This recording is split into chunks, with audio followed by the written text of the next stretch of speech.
Assalamu alaikum wa rahmatullah. Chers élèves, soyez les bienvenus dans votre chaîne PhysicsWay. Dans cette vidéo, on va faire une leçon sur les transformations nucléaires. Elle porte sur la décroissance radioactive. 1. Composition et symbole d'un noyau. Un noyau est constitué de protons et de neutrons.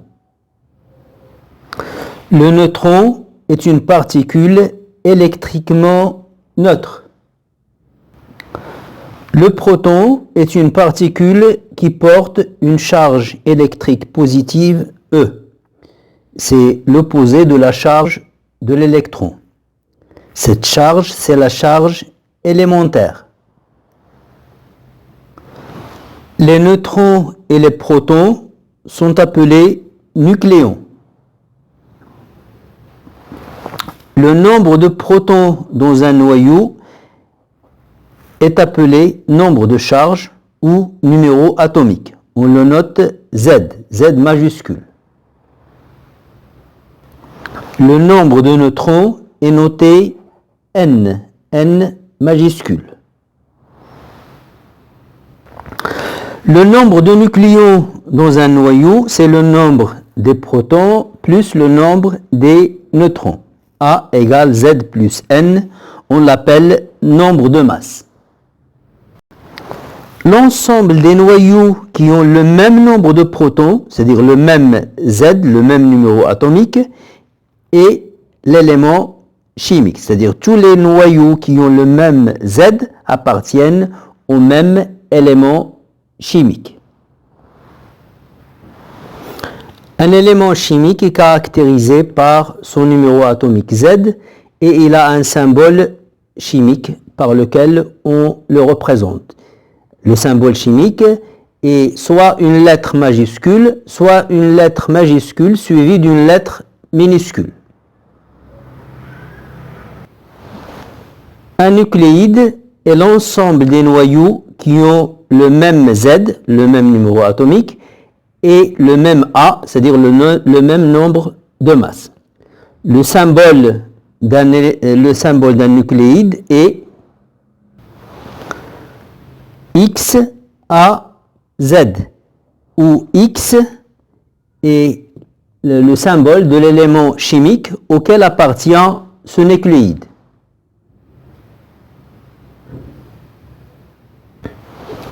Deux nucléides différents qui appartiennent au même élément chimique sont dits isotopes.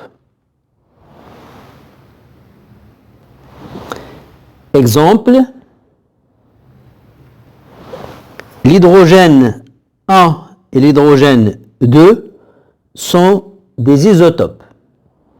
Ils ont le même Z, mais ils ont le nombre de masses différent. Le nucléide C612 et le nucléide C614 sont des isotopes. Ils appartiennent tous les deux à l'élément carbone. Paragraphe 2. La radioactivité. 2.1. La désintégration nucléaire. C'est quoi la désintégration nucléaire? Eh bien, la désintégration nucléaire, c'est la transformation d'un noyau en un autre noyau.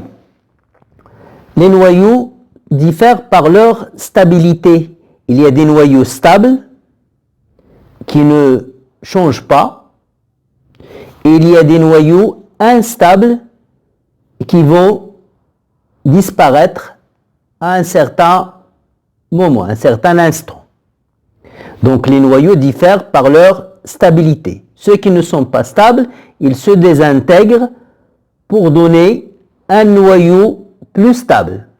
Exemple, supposons que ça c'est le noyau instable. Ce noyau instable va se désintégrer, il va éjecter une particule nucléaire et va se transformer en un noyau plus stable. Le noyau qui est instable, le premier noyau, c'est le noyau pair. Et là, c'est la particule nucléaire qui est émise, qui est éjectée. Et là, c'est le noyau plus stable que le premier, c'est le noyau fils. Un noyau instable, noyau pair, peut se transformer spontanément en un noyau plus stable, dit noyau fils, en émettant une particule nucléaire. Cette transformation est une transformation naturelle et spontanée. L'équation de la transformation est X à Z, le noyau pair, se transforme en Y A'Z', le noyau fils, et elle éjecte une particule nucléaire.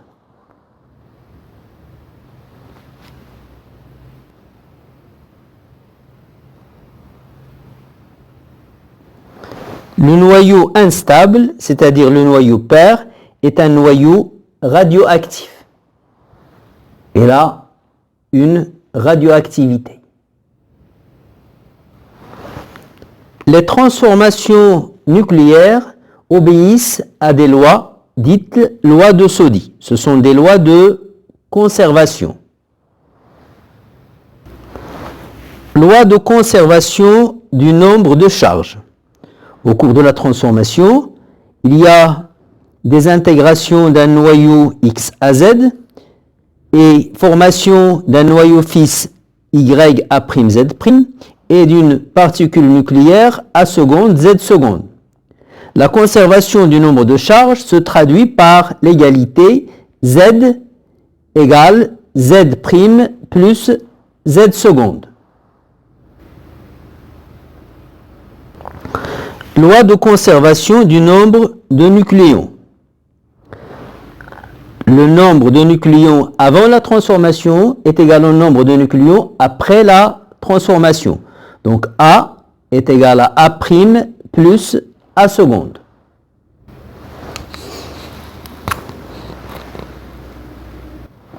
Deux, trois, les différents types de désintégration. Les types de désintégration diffèrent par la nature de la particule qui est éjectée. La radioactivité alpha. La particule éjectée est constituée de 2 protons et de 2 neutrons. Donc, c'est un noyau d'hélium de 4. Le symbole de la particule, c'est He2,4. L'équation de la désintégration s'écrit X à Z, le noyau pair, donne Y A'Z', le noyau fils, plus la particule alpha.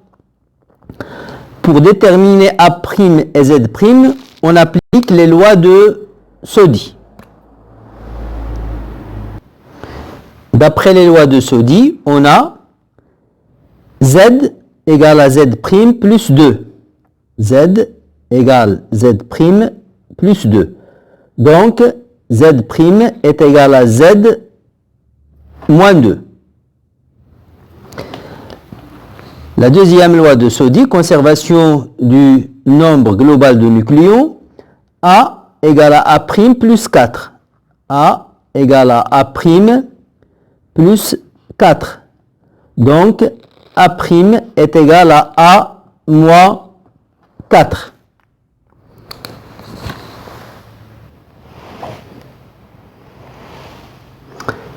La particule éjectée est appelée particule alpha.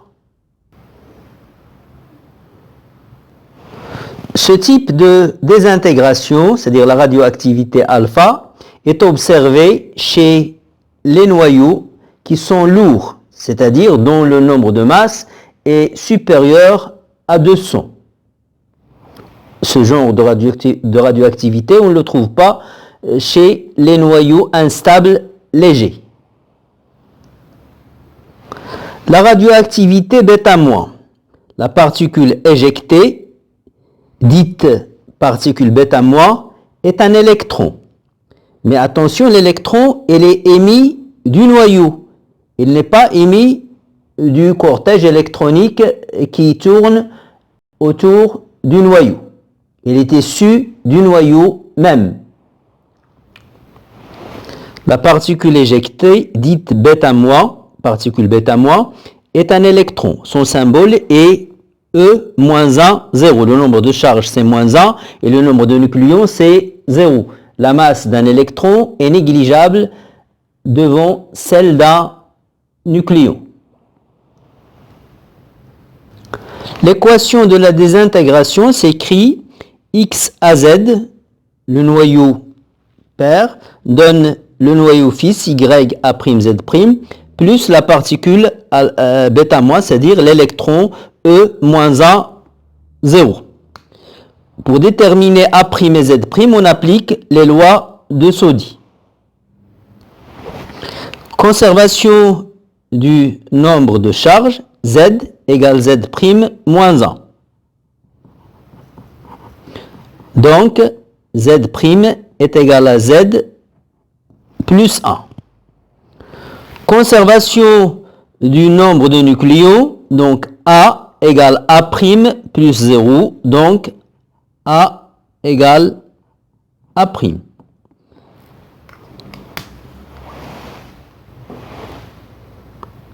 Remarquez que dans ce noyau, le nombre de protons c'est Z, tandis que dans le noyau fils, le nombre de protons c'est Z plus 1.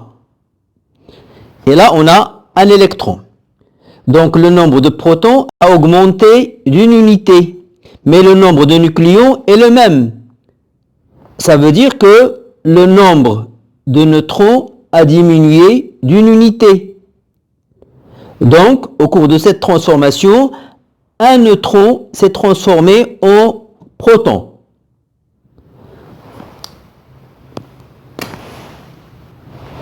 Donc, un neutron, le symbole du neutron c'est 1, 0, son nombre de charge c'est 0, s'est transformé en un proton. Le nombre de charge c'est 1, le nombre de masse c'est 1, pour donner un électron. Cette équation interprète cette équation. C'est ce qui s'est passé à l'intérieur du noyau. Un neutron s'est transformé en un proton en éjectant un électron de l'intérieur du noyau. On observe souvent ce type de radioactivité chez les noyaux qui ont un nombre de neutrons supérieur à celui des protons. La radioactivité bêta+. Dans ce type de radioactivité, la particule émise, la particule éjectée, est un positon. Un positon, c'est une particule nucléaire qui a la même masse que l'électron, mais elle a la charge opposée de celle de l'électron, c'est-à-dire elle a la même charge que le proton. Sa charge c'est E.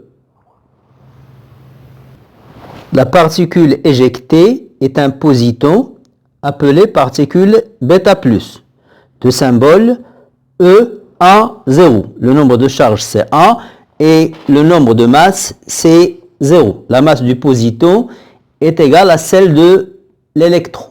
Et sa charge, c'est la charge élémentaire E. L'équation de la désintégration est x à z donne y a' z' plus E1, 0. Pour déterminer a' et z', on applique les lois de Soddy. Conservation du nombre global de nucléons, A égale A' plus 0. Donc, A égale à A'. Conservation du nombre de charges, Z égale Z' plus 1. Donc, Z' est égal à Z moins 1.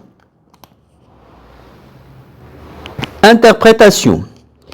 Donc, au cours de cette transformation, on constate que le nombre de protons ici c'est Z Et là, c'est Z-1. Donc, le nombre de protons a diminué d'une unité.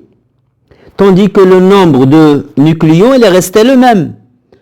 Donc, puisque le nombre de nucléons est resté le même, ça veut dire qu'un proton s'est transformé en neutron, en émettant un positon.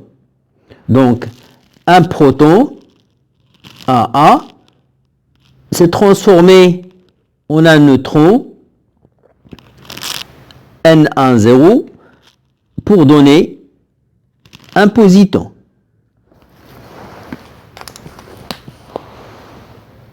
On observe ce type de radioactivité chez les noyaux qui ont un nombre de protons supérieur à celui des neutrons.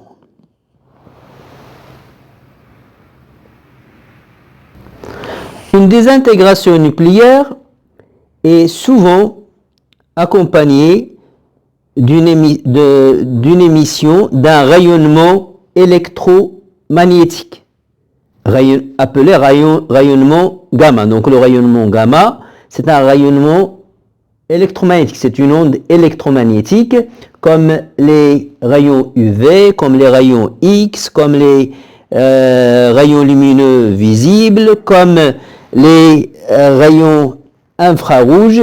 Donc c'est une onde électromagnétique, c'est de l'énergie. Quelle est sa source? Eh bien sa source, c'est que le noyau fils, lorsqu'il se forme dans un état excité. Ça veut dire qu'il a un excès d'énergie. Et lorsqu'il va se débarrasser de cet excès d'énergie, il va émettre un rayonnement gamma et retourner à son état fondamental. Là, c'est le noyau fils, il est excité. Pour indiquer qu'il est excité, on met une étoile. Il va se transformer, il va se débarrasser de son excitation sans changer de constitution. Il a toujours le même A' et le même Z'. Mais il retourne à son état fondamental. Et il émet un rayonnement gamma. Donc attention, le rayonnement gamma, ce n'est pas une particule, ce n'est pas de la matière, c'est de l'énergie, c'est un rayonnement électromagnétique. Là, c'est le noyau fils excité. Là, c'est le noyau fils désexcité, c'est-à-dire à l'état fondamental. Merci pour votre attention et à bientôt dans une prochaine vidéo, Inch'Allah.